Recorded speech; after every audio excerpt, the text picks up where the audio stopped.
नए वीडियो के साथ आपका स्वागत है। हमारे चैनल दिल से डायलॉग के साथ जुड़िए और रोचक वीडियो का आनंद लीजिए। 1965 का समय था। नेहरू का निधन हो चुका था। छोटे कद के लाल बहादुर शास्त्री नए प्रधानमंत्री बन चुके थे।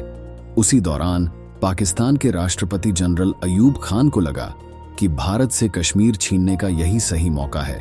इसी गलतफहमी में पाकिस्तान ने ऑपरेशन जिब्राल्टर लॉन्च किया और जम्मू कश्मीर में अपनी सेना घुसा दी। भारत ने भी पलटवार किया। एक महीने बाद 23 सितंबर 1965 को युद्ध रुका तो भारतीय सेना लाहौर तक पहुंच चुकी थी। इसके बाद प्रधानमंत्री शास्त्री ने दिल्ली के रामलीला मैदान में एक रैली की।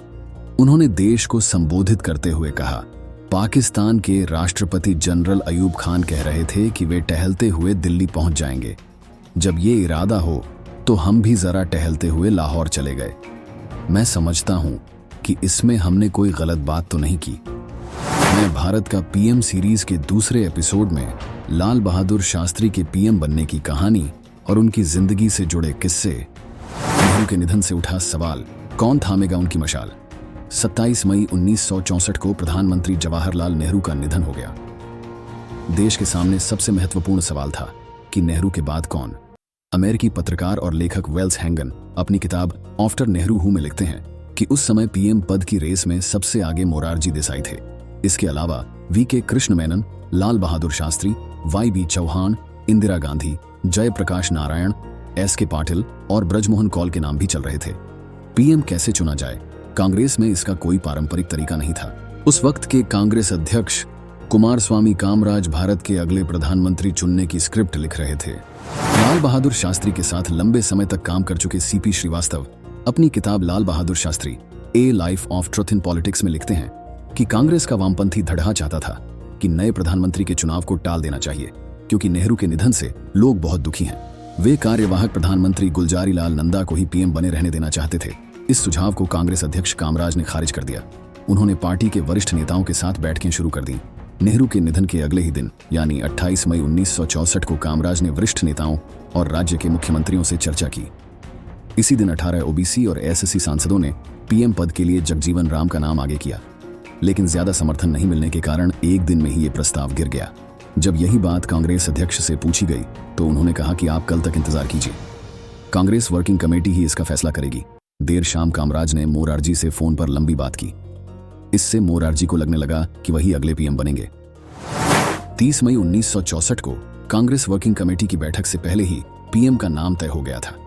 जब इंदिरा गांधी और लाल बहादुर शास्त्री की मुलाकात हुई तो हालात को भांपने के लिए शास्त्री ने इंदिरा से कहा कि आप क्यों नहीं पीएम बनती। इंदिरा ने कहा कि मैं अभी पिता की मौत के सदमे में हूं, इस वक्त पीएम पद के बारे में सोच भी नहीं सकती, अब आप मुल्क संभालिए। इंदिरा नहीं चाहती थीं कि मोरारजी पीएम बने, इसलिए उन्होंने शास्त्री का नाम आगे किया। 1 जून 1964 को हुई बैठक में तय हुआ कि कांग्रेस अध्यक्ष कामराज जो फैसला लेंगे उसे सब मानेंगे। 2 जून को कार्यकारी पीएम गुलजारी लाल नंदा ने प्रधानमंत्री पद के लिए शास्त्री का नाम प्रस्तावित किया। अब मोरारजी देसाई के सामने सहमति जताने के अलावा कोई विकल्प नहीं था। इस तरह शास्त्री निर्विरोध प्रधानमंत्री चुने गए और 9 जून 1964 को देश के दूसरे पीएम के रूप में शपथ ली। शास्त्री के बेटे ने सरकारी कार चलाई तो 14 किमी का पैसा जेब से भरा। लाल बहादुर शास्त्री के छोटे बेटे सुनील शास्त्री ये पूरा किस्सा सुनाते हैं। एक बार हमें कहीं बाहर जाना था। मैंने सुझाव दिया कि क्यों न बाबूजी की सरकारी कार शेवरले इम्पाला से चले। रात करीब 11:30 बजे घर लौटे और चुपचाप सो गए। सुबह किसी ने दरवाजा खटखटाया। मैंने दरवाजा खोला तो देखा बाबूजी सामने थे। बाबूजी ने पूरी बात सुनी, फिर कार के ड्राइवर रामदेव को बुलाया और पूछा कि कल रात को सुनील ने कितने किलोमीटर कार चलाई। रामदेव ने कहा, साहब 14 किलोमीटर। तब रामदेव से कहा कि लॉग बुक में लिख दो कि 14 किलोमीटर निजी उपयोग की गई है।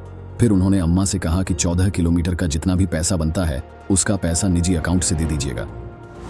समय बचाने के लिए शास्त्री जी हवाई यात्रा के दौरान भी फाइलें देखते रहते थे। उनकी पत्नी ललिता रामायण का पठन करती थी और कई बार शास्त्री जी को रामायण सुनाया करती थी। 1965 की जंग में जब पाकिस्तान हारने लगा तो उसने अमेरिका की शरण ली। भारत उस समय गेहूं उत्पादन में आत्मनिर्भर नहीं था। अकाल के कारण भारत अमेरिका से अनाज आयात कर रहा था। अमेरिका के राष्ट्रपति लिंडन बी जॉनसन ने शास्त्री को गेहूं की सप्लाई बंद करने की धमकी दी। शास्त्री जी को यह धमकी बहुत बुरी लगी। उन्होंने चीजें कैलकुलेट की और इस नतीजे पर पहुंचे कि देश के लोग सप्ताह में एक वक्त भोजन न करें तो खाद्यान्न की समस्या में सुधार होगा। ये फैसला लेने से पहले शास्त्री जी ने ललिता शास्त्री को फोन लगाया। उन्होंने पूछा कि अगर आज शाम हमारे घर में खाना नहीं बने तो दिक्कत होगी। ललिता शास्त्री ने कहा नहीं होगी। शास्त्री जी ने कहा कि मैं देखना चाहता हूं कि मेरे बच्चे एक वक्त का उपवास करके भूखे रह सकते हैं या नहीं। शाम को खाना नहीं बना।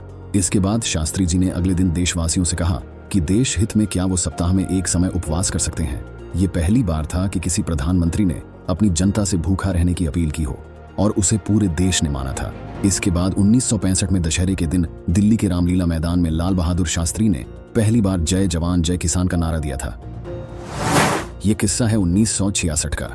सोवियत संघ ने भारत के प्रधानमंत्री लाल बहादुर शास्त्री और पाकिस्तान के राष्ट्रपति जनरल अयूब खान को समझौते के लिए ताशकंद बुलाया था। अनिल शास्त्री और पवन चौधरी अपनी किताब Lal Bahadur Shastri lessons in leadership लिखते हैं कि जब शास्त्री 3 जनवरी 1966 को अयूब खान से मुलाकात के लिए निकले तो बहुत सर्दी थी। ताशकंद की सर्दी से निपटने के लिए वे अपना खादी ऊनी कोट साथ ले गए थे। इस कोट में शास्त्री को देखकर रूस के प्रधानमंत्री एलेक्सी कोसिगिन को लगा कि ये कोट ताशकंद की सर्दी के पर्याप्त नहीं होगा। इस कारण उन्होंने शास्त्री के लिए गर्म कोट भिजवाया। कोसिगिन को उम्मीद थी कि शास्त्री सम्मान स्वरूप उनका दिया हुआ कोट पहनेंगे, लेकिन अगले दिन फिर शास्त्री फिर वही खादी का कोट पहने हुए थे। कोसिगिन ने झिझकते हुए पूछा, प्राइम मिनिस्टर, क्या आपको वो कोट पसंद नहीं आया? शास्त्री बोले, उसे मैंने अपने एक स्टाफ मेंबर को उधार दे दिया है। इतनी भीषण सर्दी में पहनने के लिए उसके पास कोट नहीं था। मैं भविष्य में सर्द देशों की अपनी यात्राओं के दौरान निश्चित रूप से आपके उपहार का उपयोग करूंगा। इसके बाद कोसिगिन ने शास्त्री के सम्मान में एक कल्चरल इवेंट रखा था। उन्होंने शास्त्री के स्वागत भाषण में इस घटना का जिक्र किया। कोसिगिन ने कहा था कि हम तो केवल कम्युनिस्ट हैं, लेकिन प्रधानमंत्री शास्त्री एक सुपर कम्युनिस्ट हैं। पाकिस्तान से समझौते वाली रात निधन हुआ, आज तक रहस्य। 10 जनवरी 1966 को दोपहर के वक्त ताशकंद में समझौते पर हस्ताक्षर हुए। इसके बाद सोवियत संघ ने होटल ताशकंद में एक पार्टी रखी थी। शास्त्री जी कुछ देर वहां रुके, फिर अपने तीनों सहायकों के साथ रात 10 बजे के करीब अपने कमरे में वापस आ गए। इसके बाद शास्त्री जी ने रामनाथ से खाना परोसने को कहा। खाने में आलू पालक और कढ़ी थी। ये खाना तत्कालीन राजदूत टीएन कॉल के यहाँ से बनकर आया था। शास्त्री जी भोजन कर ही रहे थे कि फोन बजा। फोन पर दिल्ली से उनके एक अन्य सहायक वेंकटरमन थे। पता चला कई पार्टियों ने उनके पाक से समझौते की आलोचना की है। शास्त्री जी चिंतित हो गए। उनके बेटे अनिल शास्त्री बताते हैं, उस रात उन्होंने भारत के अखबार काबुल मंगवाए। तब तक उनकी बातचीत और तबीयत में कोई शिकायत नहीं थी।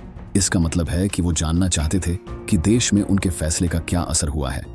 कुलदीप नैयर अपनी किताब में लिखते हैं कि अगले दिन अफगानिस्तान जाना था, जिसकी पैकिंग चल रही थी। ताशकंद के समय के मुताबिक रात 1:30 पर शास्त्री जी को जगन्नाथ सहाय ने लॉबी में लड़खड़ाते हुए देखा। वो कुछ बोलने की कोशिश कर रहे थे। बहुत मुश्किल से उन्होंने कहा, डॉक्टर साहब कहाँ हैं? जिस कमरे में पैकिंग हो रही थी, शास्त्री जी के डॉक्टर आर.एन. चुग वहीं सो रहे थे।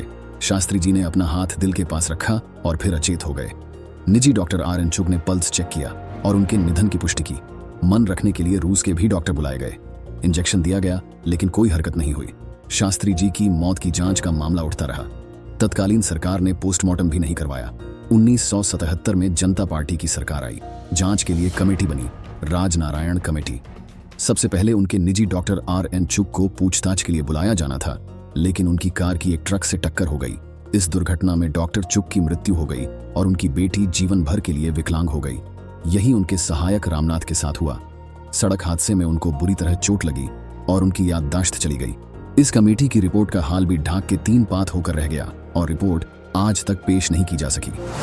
मैं भारत का पीएम सीरीज के तीसरे एपिसोड में जानिए इंदिरा गांधी के प्रधानमंत्री बनने का किस्सा। पति फिरोज गांधी ने इंदिरा को फांसीवादी क्यों कहा?